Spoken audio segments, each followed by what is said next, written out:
Hi everyone, meet with Movie Recap here. Before I continue to review the film, it's a good thing for you to prepare snacks first, and if you're done, please directly subscribe to the channel to support me to make a video.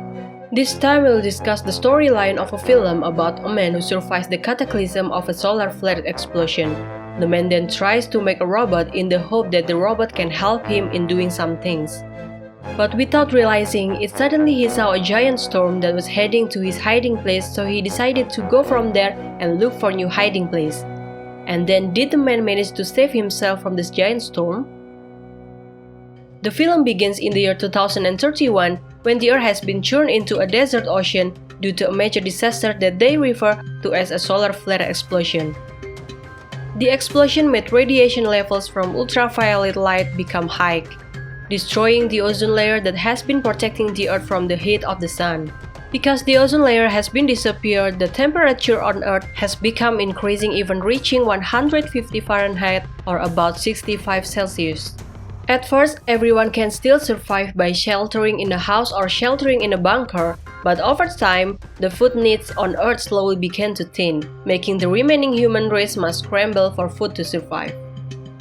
Then after 10 years pass, whether there are still humans who survive this disaster, but a man named Finch managed to survive by making a factory as his residence. Finch used to be a reliable mechanic who used to make some equipment including robots that can be used to help a person's work. During this time, he lived with a dog named Goodyear that he found while looking for food and a robot named Dewey that he made himself to help him in doing some things. Every day, Finch always traveled around the city from one building to another using a truck to find some food supplies. In addition, he always wears special clothes such as astronauts so that he's not exposed to ultraviolet light that can burn his body in just few minutes. Then when Finch was about to go somewhere else, he suddenly saw a sandstorm heading towards him, so he had to turn around and go back to his house. After traveling, Finch always cleans himself, clothes, and some parts that are on Dewey so that sand doesn't damage the system. During this time, Finch always collects books that he finds while looking for food supplies so that he can use the book as a boredom reliever when he's doing nothing. Finch feels that ultraviolet radiation is making his health start to decline, so he's trying to make another robot that can be used to help do some of the heavy work. By utilizing these books, Finch tried to gather as much information as possible and put all the information into the software he used to run the robot until finally he managed to make the robot move in accordance with the commands he had given.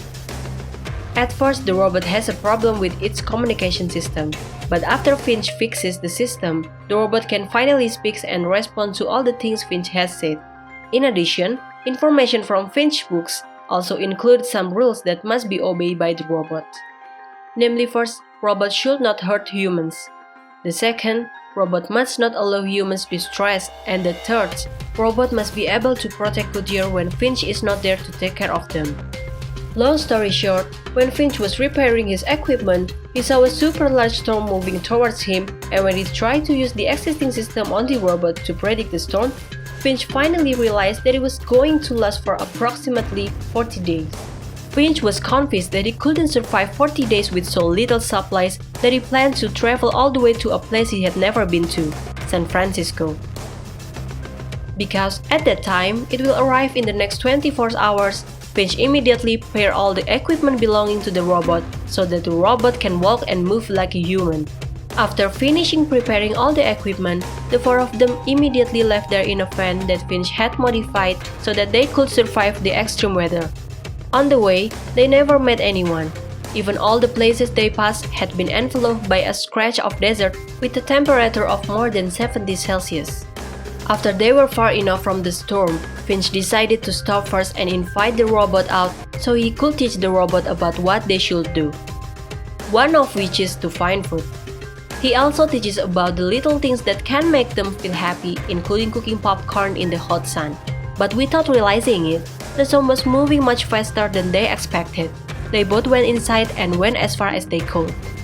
But even so, the speed of Finch's van didn't seem to be able to surpass the speed of the storm, so Finch was forced to get out of the car so he could tie the car with a peg nail. With the help of the robot, Finch, it was finally able to get the job done in time, and when one of the tornadoes started crashing into their car, a few nails briefly slipped off the ground because the tornado's spin speed was much faster than the usual tornado. Fortunately, one of the pegs installed by the robot stuck on the ground so strongly that they managed to survive the super speed tornado. It turns out that the robot's strength is much stronger than Finch thought because he can lift the car very easily when Finch wants to replace a tire that has been damaged. Finch feels that the robot must have his own name, and when he says that the robot feels very happy because all this time he wants Finch to call himself by a cool name. After arguing for a long time, the robot finally decided to use the name Jeff as his nickname.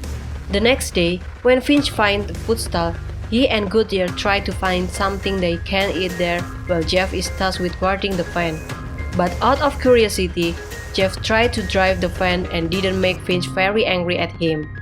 Finch then said that the human and animal bodies are different from the bodies owned by them, because they will burn directly when exposed to sunlight. Hearing that, Jeff feels very sad because actually he just wants to help in doing some things, and when Finch hears Jeff's wishes, he finally wants to teach Jeff how to drive properly and correctly. Later that night, when they were looking at the sky, Jeff asked why they didn't travel at night to avoid the sun, and Finch replied that there was something far more dangerous than ultraviolet radiation. Humans were starving. The next day, when Jeff realizes that Finch is having a fever, he took initiative to find some medicine in one of the cities located not far away. When he finds a hospital, Jeff has Dewey standing guard downstairs while he goes upstairs in search of food and medicine. On the lower floor, when Dewey wants to take a box of food, Dewey accidentally steps on mine until finally, the mine destroys his entire body. On the other hand, Finch, who realized that they were in a city, immediately put on his clothes to pick up the two robots. But unfortunately, he was late because he saw Dewey had been blown to pieces. Then after he finds Jeff, he also says that Dewey is gone, so they have to leave the city immediately before anyone else finds their existence. But when night falls, Finch realizes that there is a car following their car, so he tells Jeff to go faster so they can get away from the car. After feeling far enough away, they tried to hide in a tunnel, but because the tunnel was small enough, their car was stuck and couldn't get into the tunnel. Seeing a panic, Jeff took the initiative to push the car until finally they managed to hide from the pursuit of the mysterious car. When they are safe, Finch realizes that the solar panels in his car have been damaged, so he is desperate and begins to give up on his life. But even so, Jeff tried to convince them that they had to continue their journey until finally angry at the clock and got back in his car and said that he believed he could take them to the bridge in San Francisco because he believed in the ability possessed by Finch. Hearing that, then begins to tell one of the stories of his past when the disaster turned humans into more ferocious than wild animals. A few months after the explosion of the solar flare occurred, Finch had time to look for food supplies and managed to find a packet of noodles. Then he saw a 9-year-old girl looking for food with her mother.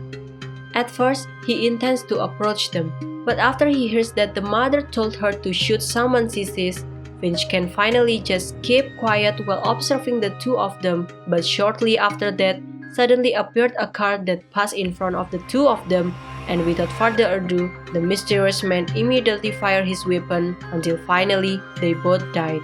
After the car went, Finch tried to approach them, and when he opened the pink bag carried by the girl, it turned out to contain a small dog, so he took care of it and named it Goodyear. From then on, Finch tried not to approach humans anymore because he considered that all humans are far more dangerous than the disaster itself. Jeff continues on his way to San Francisco, but when they almost arrive, suddenly he accidentally hits a butterfly. So he stopped the car and immediately wakes Finch. Finch was initially confused by what was happening there, but after he saw the radiation gauge that suddenly decreased, he finally realized that the impact of the solar flare explosion seemed to have ended. While the three of them were sunbathing, while enjoying some food supplies, Finch again told about his father who left the house before he was born. But when he was 15 years old, he suddenly got a poster with a picture of San Francisco Bridge that read that his father wanted to meet him. Finch then worked so hard that he finally managed to buy a suit that he's currently wearing. He intended to show the suit to his father, but unfortunately, he couldn't go there because his mother was sick at that time. Shortly after his mother died, suddenly, the explosion of a solar flare occurred, so he couldn't go to San Francisco to see his father. When Finch was showing Jeff how to play ball with May, suddenly he had a bloody cuff to dirty the white suit that he was wearing. Jeff tries to help Finch to get back in the car. Instead, Finch invites Jeff to shake his hands. So Jeff hugs him because he knows that Finch no longer has much time left. Starting at night, Jeff realized that Finch had died, so he tried to carry out the cremation process on Finch's body, in accordance with the information that had been put into his system. Jeff decided to continue his journey to San Francisco.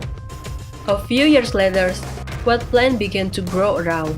Writings made by Jeff while in itself observing some messages taped around there. Jeff realizes that there are still some humans who managed to survive the explosion of a solar flare. So Jeff and Goodyear finally decided to look for these people, hoping he could tell them the story of a human named Finch. And the film ended.